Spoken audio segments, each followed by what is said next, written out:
Have you ever felt like you were between a rock and a hard place? Like life is just not happening right?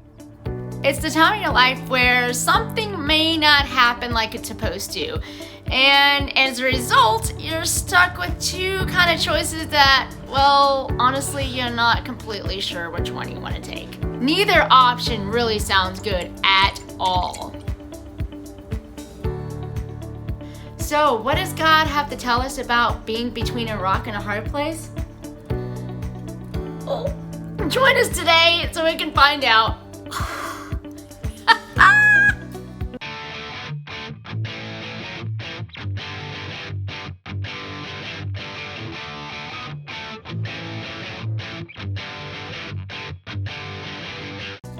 Okay, so let's start this conversation at rock bottom.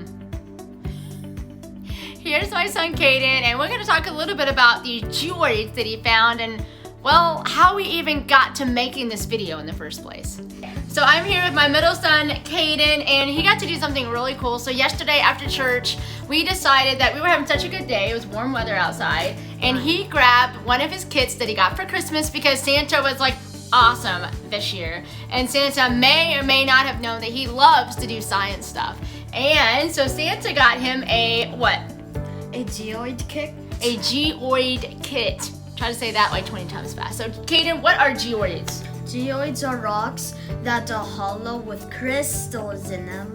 Okay, so they're hollow rocks with crystals in them. So from the outside, they look like normal rocks, right? Mm-hmm. So how are geoids formed? Because they're formed differently than other rocks. So how long does it take for a geoid to form? It takes it usually takes more than 1,000 years. 1,000 years, wow. So these things make it, so how does it form? Like, is it something that can just happen in the side of the street here? Or like, where could I go to find a geoid? So you'd have to go to like a volcano or a big hole to find them. So they're actually a part of a really messy environment. Like, you wouldn't necessarily want to go hunt for one of these guys, is what you're trying to tell me. So it's in a volcano. So, okay, so what I'm gathering from you, just to let me know I got this straight. So geoids are formed over like 1,000-year time. Like, it takes forever for these guys to form. Inside of these things are crystals, but in order for the crystal to form, it had to have one time, but also two space because it's hollow in the inside, right? So it had to have air and space in order for these things to form, correct? Okay, so what did you do yesterday? So you had these rocks. Tell me what you did with your process. We broke them. Okay, so you just went boom. No, so how did you break them?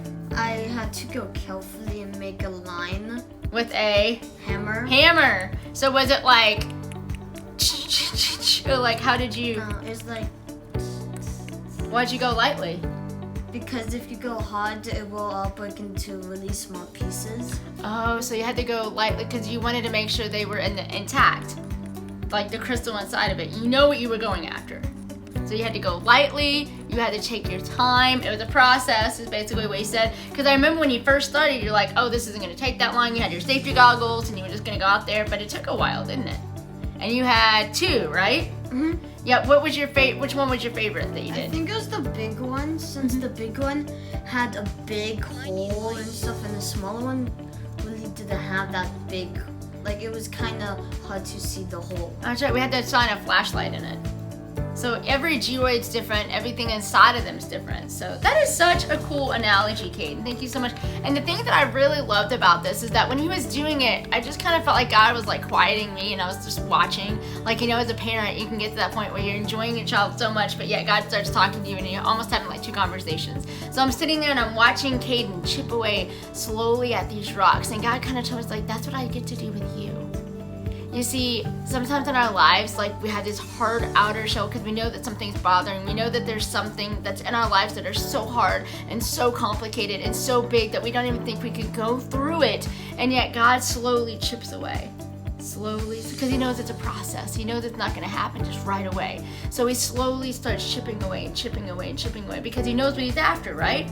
He knows that there's something underneath the surface. He knows that we're not just this hard outer shell. He knows that there's crystal. He knows that there's value. He knows that there's something just irreplaceable in the surface, but it can't just be whacked over, because if you did it really hard, if you did it all at one time, there'd be nothing left, right?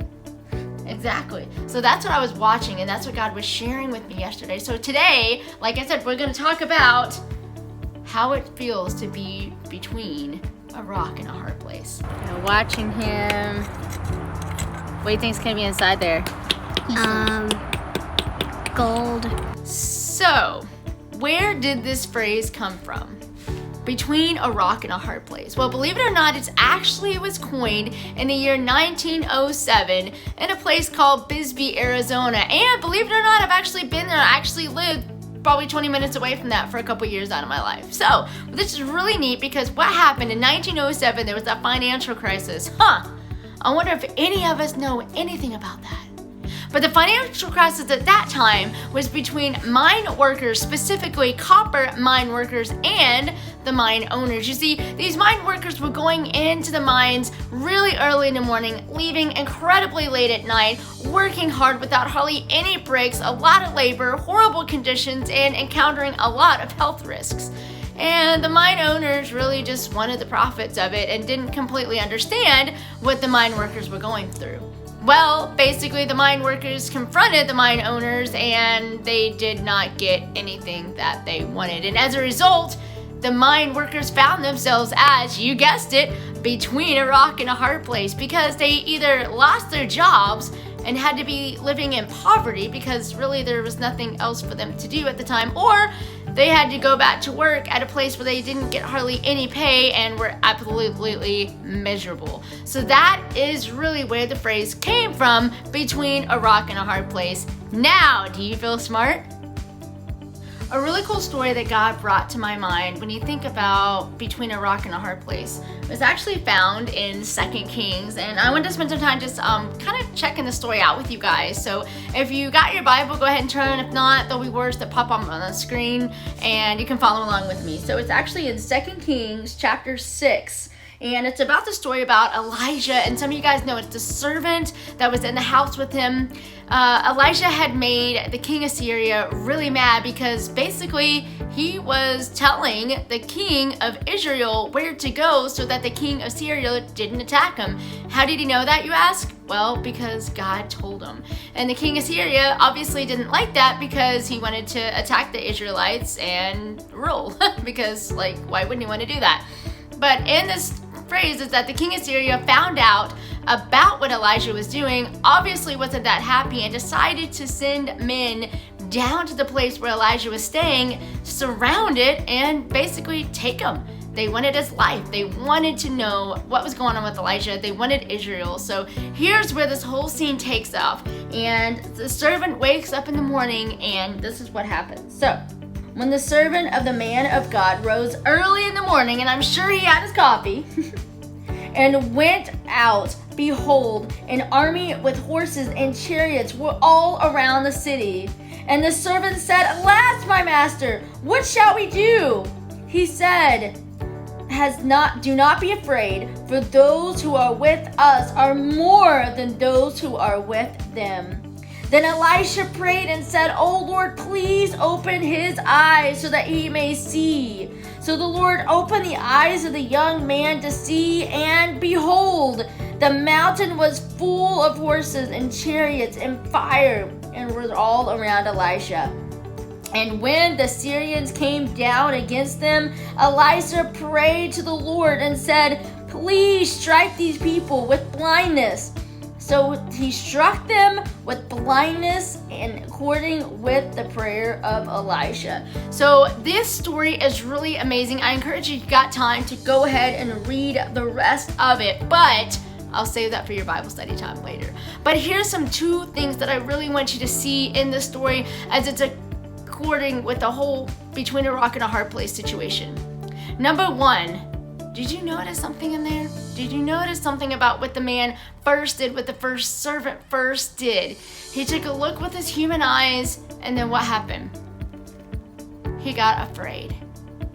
Fear is a real thing, and I think a lot of times we don't really want to sit with it very long. I mean, of course we don't. It's fear, but we don't really own it. We don't accept it. We don't acknowledge it, and we don't know how to act on it. So the first thing that I walk away with this whole story about between a rock and a hard place, when we find ourselves in those situations in life that don't feel comfortable at all, when we find those relationships that are falling apart, when we find those old memories coming back again, when we find us feeling alone and just hard on the outside and just scared on the inside, when we find our places there, it's normal to feel fear. It's normal to accept that it's there. It's not necessarily a negative thing, but I want you to spend some time alone with God and go, God, what is going on right now? What is going on inside of me? Sometimes the answer is obvious, but sometimes we just need to go and realize that we are in a hard place, that this world is full with trouble, that we are in the middle of the world. This is not heaven. We are not there yet, and we are going through troubles here on this earth. Take a minute and just sit there with that, because I think sometimes we breeze so far past that we want to pretend like we're the strongest Christian ever, that we never go through hardships, and we do. We need to be able to feel that emotion. We need to be able to accept the fear in our lives, but also take action on it. And part of that is what I go with number 2. The second thing this man did, the second thing the servant did, was he went for who? He went for Elijah. He said, Elijah, this is what I'm seeing with my own eyes. I stepped out of the doorway this morning and I saw that we were totally surrounded by these enemies, and I don't know what to do, and I'm scared. When was the last time, in the middle of your chaos, in the middle of your mess, in the middle of everything that you were going through, you thought to pick up the phone and call a friend? Do you have those people in your life that you can pick up the phone, that you can say, let's meet for coffee, that you can say, hey, I'm seeing my life this way. Am I seeing it correctly? Because I'm telling you, when we go through life and we go by our own sight and we go by what we're seeing in our own human eyes, we are not going to be able to see correctly. There are so many times in my life, especially within the last couple years, that I've had friends, deep, authentic friends that have come alongside that I've had to let in. It doesn't happen normally. I've had to let the hard shell down and say, yes, I know there's treasure deep in here. I know this is a hard place. I know that I can get through this, but I am struggling, and I am feeling fear right now, and I'm feeling anxiety right now, and I'm feeling shame right now, and I'm feeling guilt right now, and I'm not sure if I am gonna make it because I feel like I'm surrounded. I don't see that there's gonna be a way through this. I need you to show me. I need you to see. And what they will do, if they're the right kind of friends, they will sit there and they will pray with you and they will walk with you as you can go together before the throne of God and say, we don't have the answer, but God, we know you do. Give us the eyes so we can what? See. So we can see the way that you do, and trust that it's a process, and to trust that it's going to be hard, and to trust that it's not going to be easy, and to trust that hammering doesn't always feel good all the time, and to trust that we're not going to run away from this situation, and to trust that the God that holds us up by his righteous right hand will not let us go right now. See, this story is so powerful because it lays out those two very things that we don't want to do. We don't want to feel, and we don't want to admit that we're going through something hard. So I challenge you, if you are in that position, if you are in that position right now where you feel like you're between a rock and a hard place, where no solution sounds like the good solution, can I encourage you to do those two things? To sit quietly with God and say, God, what am I seeing right now? What am I feeling right now, God? Is it okay if I feel? Wrestle with that, but also, God, I need your eyes so I can see. I need your eyes so I can see the people that I can trust to go to. God, I need the eyes so I can see and trust you. Because right now, all I see is things that are going to hurt me, or things that are going to harm me. God, can you show me your truth? So can you do that? I'd like to walk with you as you go through this journey, because you know what? Life is kind of harder than messing up your coffee in the morning and broken coffee makers. I realize life can be hard and challenging. And so I hope this message encourages you. I want you to spend time in 2 Kings chapter 6 this week, because it really is a powerful message. And I would love to hear what you're doing in the comments below. Comment below if you've maybe gone through something rough in your life, or comment below if you've got friends, 2 or 3 that are walking alongside of you. Comment below if maybe you don't have a friend, and I can pray for you this week that you have those friends that you can come alongside. comment below maybe if you're like connecting with your emotions. If you're like, yo, Bethany, I don't know if I can feel that. I don't know if that's right to feel that. I don't know. My emotions are so big inside of me, I'm afraid to even let any out. Let me know how I can support you and encourage you this week, because I would love to do that. Remember, dare to do more than just survive. Step out and thrive. Hope you enjoyed this video today, and looking forward to see you guys again in the future. Have a great week, and remember, between a rock and a hard place, God still has you. You are seen, you are loved, and you are His.